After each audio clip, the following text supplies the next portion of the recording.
Today on The Real Deal, we look at all the excitement surrounding that big fat number, $5.5 billion inflow of institutional investments into Indian real estate, which is a decade high. What assets has this money chased? Which were the big deals of 2018? And what's the outlook on PE and institutional fund flows into India's real estate? That's what we put the spotlight on.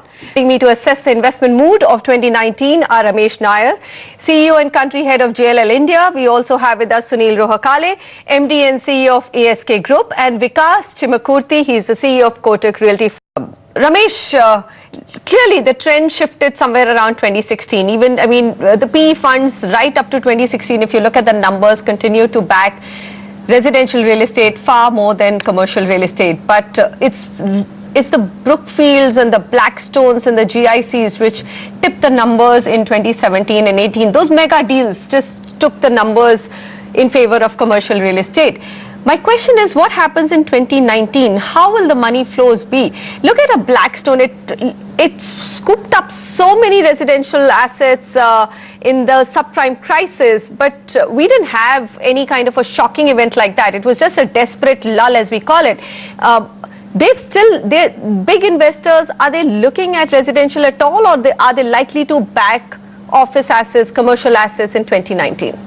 Thanks, Manisha. We expect to see 4-5 big trends. First is, I think there will be more capital chasing development assets. Till now, most of the capital was chasing core income-producing assets. That number is bound to increase as there is pressure on deployment to these funds. We celebrate looking at a $5.5 billion. Globally, that pool is $900 billion a year.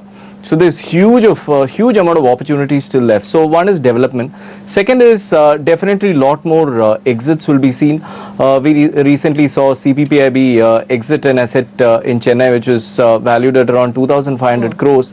The IRR out there was around 32% at a multiple of 2.6. We are soon going to be seeing the Blackstone exiting partly through a REIT. Now, these kind of stories, when a Blackstone exits, there would be hundreds of limited partners across the world who have invested with them, who hear the India story.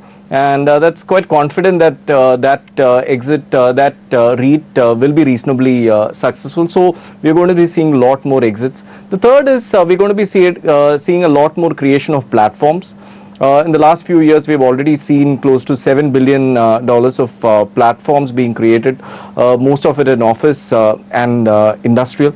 We're also seeing the number of buyers for today. If we put 1,000 crore office or 1,000 crore mall for sale, there are close to 8 to 10 buyers for that. 4-5 years back, there were probably just 2-3 buyers for that kind of an asset. And lastly, the big trend I would see for 2019 is newer sources of capital coming in. 4 years, 5 years back, if I had mentioned on the show that Canadians would be the biggest investors in India, people would have laughed.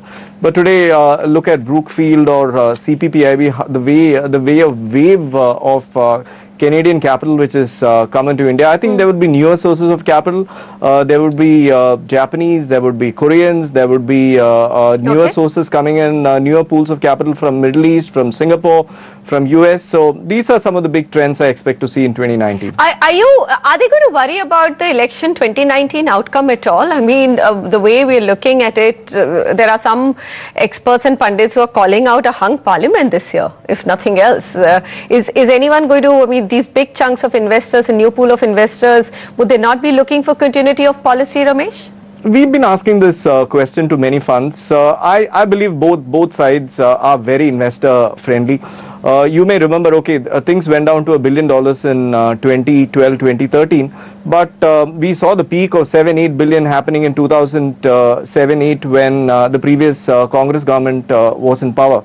So both sides are industry friendly. All right. What is typically expected to happen is around March to May, we may see a little bit of slowdown in decision making. But whoever comes to power, I think by May things would again pick up, and we are quite confident till March still a lot of things will happen, at least in the PE space. All right.